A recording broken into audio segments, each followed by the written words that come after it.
Hi guys, welcome to you on my YouTube channel, The Orbit Brilliant Academy। हम लोगों ने last जो solvency ratio के topic हम कर रहे थे उसमें मैंने आपको 27 क्वेश्चंस करा दिए थे। अब उसके आगे मैं 28 क्वेश्चंस पे आ रहा हूँ। मैंने आपको कहा था कि एक बार और फिर से आपको रिकॉल कर दूं कि फॉर्मूलेज को प्लीज़, मैंने इसके ट्यूटोरियल में इसके सारे फॉर्मूले, इसके जो सॉफ्ट ट्रिक्स हो सकते हैं या जो इसमें कुछ अलग टाइप के जो मेथड्स अपनाए जा सकते हैं वो सब मैंने करा दिए। इसका लिंक मैं डिस्क्रिप्शन में दे रखा हूँ, आप ज़रूर से ट्यूटोरियल को देखो। अगर आपने नहीं देखा है तो देख रखे हो तो वेरी फैंटास्टिक, आपको आसानी से समझ में आएगा।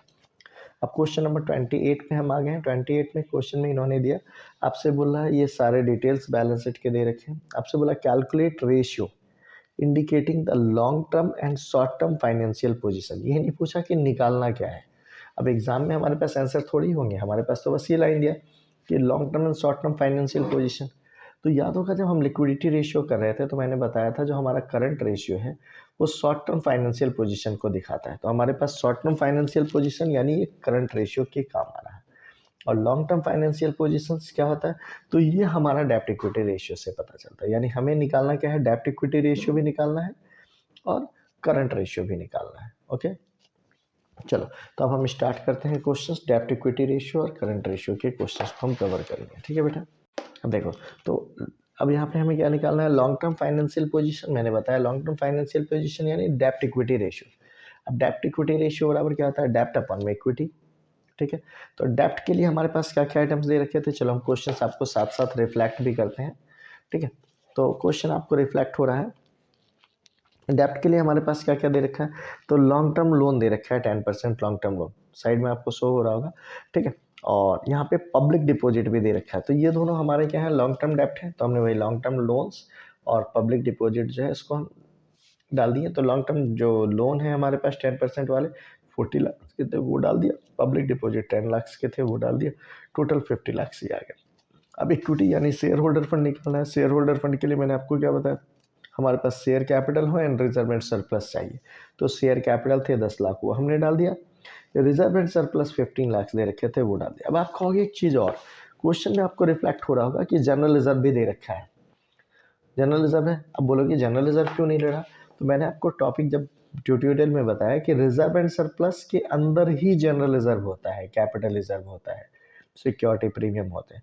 तो अलग से हमारे पास जब जनरल रिजर्व दे रखा है और रिजर्व एंड सरप्लस भी दे रखा है तो हम सिर्फ रिजर्व एंड सरप्लस लेंगे, जनरल रिजर्व को इग्नोर कर देंगे। ये एड होके 25 लाख आ गया। अब हमारा फार्मूला क्या कहता है, डेप्ट इक्विटी रेशियो के लिए डेप्ट अपॉन में इक्विटी हमने ऊपर में लिख दिया है फार्मूला। तो डेप्ट डेप्ट तो हमारा निकल के आ गया था कितना बेटा, 50 लाख, वो हमने डाल दिया। इक्विटी हमने निकाल लिए थे 25 लाख, वो भी हमने लिख दिया। तो इसको काट दीजिएगा 2:1, ये आपका आंसर आ जाएगा, पक्का है। ठीक है, ये तो आ गया आपका लॉन्ग टर्म जो फाइनेंशियल पोजीशन पूछा गया था वो। अगर हमसे पूछा गया short term financial position, short term financial position क्या बताया मैंने आपको, करंट रेशियो होता है, करंट एसेट्स अपॉन में करंट लायबिलिटीज करके निकालते हैं इसे। तो करंट एसेट्स अपॉन में करंट लायबिलिटीज चाहिए, तो करंट एसेट्स अपॉन में करंट लायबिलिटीज। क्वेश्चन में करंट एसेट्स जो है क्लियरली मेंशन है। करंट एसेट्स जो है आपका 16 लाख दे रखा है, आप देख रहे हो क्वेश्चन में मेंशन है कि 16 लाख हमारे पास करंट एसेट्स है, करंट लायबिलिटी जो है वो 10 लाख है। हमने वही डाल दिया 16 लाख अपॉन में 10 लाख, 50 कैंसिल हो गया, 16 अपॉन में 10 है, डिवाइड करोगे 1.6:1, ये हमारा आंसर हो गया। ठीक है, तो ये 28 क्वेश्चन आप आराम से कवर कर जाओगे। अब हम ऐसे ही 29 क्वेश्चन को भी कवर करते हैं। क्वेश्चन दिख रहा है आपको, देखो। अब यहाँ पे बोला कैलकुलेट डेप्ट इक्विटी रेशियो। डेप्ट इक्विटी रेशियो में हमारे पास टेंजिबल एसेट्स है, इंटेंजिबल एसेट्स है, करंट एसेट्स है, करंट लायबिलिटीज है, लॉन्ग टर्म बोरिंग्स और लॉन्ग टर्म प्रोविजंस है। तो अब डेप्ट इक्विटी के लिए हमें चाहिए डेप्ट अपॉन में इक्विटी। अब मैंने आपको तो जब कराया था तो उसमें मैंने फॉर्मूलेज में मेंशन किए थे आपको इस चीज़ को। चलो क्वेश्चन दिख रहा है, ठीक। तो फॉर्मूले में हमने मेंशन किया था इस चीज़ को कि डेप्ट इक्विटी रेशियो निकालने के लिए डेप्ट अपॉन में इक्विटी चाहिए। डेप्ट का नाम लॉन्ग टर्म डेप्ट, इक्विटी का नाम शेयर होल्डर फंड। अब हम डेप्ट ले रहे हैं, डेप्ट में हमारे पास क्लियरली दे रखा है लॉन्ग टर्म बोरिंग्स है, लॉन्ग टर्म प्रोविजन है, ये लेते हैं। तो हमने ये ले लिया डेप्ट के लिए लॉन्ग टर्म बोरिंग्स के जो पैसे हैं 16 लाख वो, और लॉन्ग टर्म प्रोविजन के 1,50,000 जो है वो, इन दोनों को ऐड कर दिया, 17,50,000 से यहाँ तक हम पहुँच गए। अब शेयर होल्डर फंड हमारे पास अब तक क्लियरली दिया रहता था, इक्विटी शेयर है, प्रेफरेंस शेयर है या शेयर कैपिटल दिया था, और रिजर्व एंड सरप्लस हम उसमें ऐड कर लेते थे। मैंने आपको उसमें जब ट्यूटोरियल में कराया तो मैंने आपको बताया कि शेयर होल्डर फंड निकालने का एक तरीका ये होता है, क्योंकि बैलेंस शीट में दोनों साइड बराबर होते हैं, तो एक साइड टोटल एसेट्स, दूसरे साइड जो आपके पास होता है वो क्या क्या चीज़ें होता है, जरा सा ध्यान लगाओ आप। तो दूसरे साइड में आपके पास होता है share capital, non current liabilities और करंट लायबिलिटीज। तो हम क्या करेंगे, शेयर होल्डर फंड तो हमें चाहिए ही, तो हमने क्या किया, total assets minus non current liabilities minus current liabilities, ये लिख दिया। अब टोटल एसेट्स का जो फॉर्मूला होता है, टोटल एसेट्स को आप कह सकते हो non current assets plus current assets. ये नॉन करंट लायबिलिटीज ऐसे ही है, या करंट लायबिलिटीज ऐसे है, माइनस में हमने ये डाल दिया।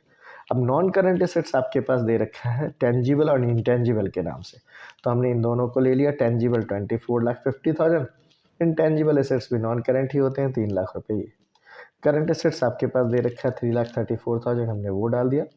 अब इसमें से हमें माइनस करना है non current liabilities. Non current liabilities तो डेप्ट का ही दूसरा नाम है, तो हमने इसे ही ले लिया 17,50,000 रुपये। और करंट लायबिलिटीज हमारे पास क्लियरली मेंशन है 84,000, हमने वो डाल दिया। अब इसको आप सब्ट्रैक्ट करके निकालोगे 12,50,000, ये आ गया। समझ में आ रहा है? अब इसके आगे हमें क्या चाहिए, हमें चाहिए फिर डेप्ट इक्विटी रेशियो के लिए फार्मूला। डेप्ट इक्विटी रेशियो का फार्मूला लॉन्ग टर्म डेप्ट अपॉन में शेयर होल्डर फंड। अब लॉन्ग टर्म डेप्ट कितना है बेटा, तो लॉन्ग टर्म डेप्ट की वैल्यू हमने डाल दी 17,50,000 जो हमने निकाल रखा था। शेयर होल्डर फंड की वैल्यू डाला हमने जो 12.5 लाख हमने निकाल रखा था। तो 17,50,000 बटे में 12,50,000, ये हमने काट दिया, 40 कैंसिल हो गया। 25 के टेबल से काटोगे, ये 7 टाइम्स में, ये 5 टाइम्स में कट गया। 7/5 डिवाइड कर दीजिए 1.4:1, ये हमारा आंसर हो जाएगा। ठीक है, आप आराम से इसको भी कवर कर जाइएगा। अब नेक्स्ट क्वेश्चन भी हम साथ साथ कर ही लेते हैं। क्वेश्चन नंबर 30 पे अब हम आ गए। देखो क्वेश्चन नंबर 30 में क्या है बेटा, क्वेश्चन आपको रिफ्लेक्ट हो रहा है यहाँ पे, क्या है आपसे बोला, कैलकुलेट डेप्ट equity ratio from the following. Total assets दे रखा है 2,30,000, टोटल डेप्ट दे रखा है आपके पास 1,50,000, करंट लायबिलिटी दे रखा है। अब देखो हमारे पास फिर वही वाला तरीका है ना, मैंने आपको बताया था हमें क्या करना है। अगर टोटल एसेट्स में से हम टोटल डेप्ट और मैंने माइनस कर ले तो हमारा क्या निकल के आ जाएगा, तो हमारा निकल के आ जाएगा शेयर होल्डर फंड। और टोटल डेप्ट में से अगर करंट लायबिलिटीज माइनस कर दें तो हमारे लॉन्ग टर्म डेप्ट निकल जाएंगे। चलो इसी फॉर्मूले को इसमें कवर करके देखते हैं। तो अब हमें क्वेश्चन में इसमें डेप्ट इक्विटी रेशियो निकालने इन्होंने बोला, तो डेप्ट इक्विटी रेशियो का फॉर्मूला हम डालेंगे डेप्ट अपॉन में इक्विटी। डेप्ट का दूसरा नाम क्या है बेटा, लॉन्ग टर्म डेप्ट। इक्विटी का दूसरा नाम क्या है, शेयर होल्डर फंड। अब लॉन्ग टर्म डेप्ट में हमने क्या डाला, टोटल डेप्ट माइनस करंट लायबिलिटीज। टोटल डेप्ट कितना है बेटा, तो टोटल डेप्ट क्वेश्चन में दे रखा है 1,50,000, करंट लायबिलिटीज 30,000 दे ही रखा है, हमने इसे माइनस करके निकाल दिया लॉन्ग टर्म डेप्ट। इसी को आप सिर्फ डेप्ट भी वर्ड यूज़ कर सकते हो। अब शेयर होल्डर फंड का मैंने आपको अभी बताया ना कि शेयर होल्डर फंड के लिए हम क्या करते हैं, टोटल एसेट्स में से टोटल डेप्ट को माइनस कर दो, शेयर होल्डर फंड आ जाएगा। तो हमने शेयर होल्डर फंड के लिए भाई टोटल एसेट्स कितना है 230, इसमें से टोटल डेप्ट 1,50,000 माइनस कर दिया, 80,000 हमारा शेयर होल्डर फंड पे आ गया। अब डेप्ट इक्विटी रेशियो का फार्मूला क्या है बेटा, तो डेप्ट अपॉन में इक्विटी। डेप्ट तो हमने निकाल ही रखा है 1,20,000, हमने वो लिख दिया। इक्विटी की वैल्यू हमने निकाल रखी थी 80,000, वो हमने वो लिख दिया। अब वैल्यू को काट दो, 4 जीरो है, 4 जीरो कैंसिल हो जाएंगे, 12 अपॉन में 8 आ रहा। 12 को काटो 4 से 3 टाइम्स में, 8 को काटो 2 टाइम्स में, 3 अपॉन में 2, यानी क्या हो गया 1.5:1, यही हमारा आंसर आ जाएगा। ठीक है, तो आप इस तरीके से ये सारे क्वेश्चंस कवर कर जाइएगा। ठीक है, नेक्स्ट क्वेश्चंस के साथ हम अगले वीडियो में फिर मिलते हैं आपसे। Okay, wish you all the best.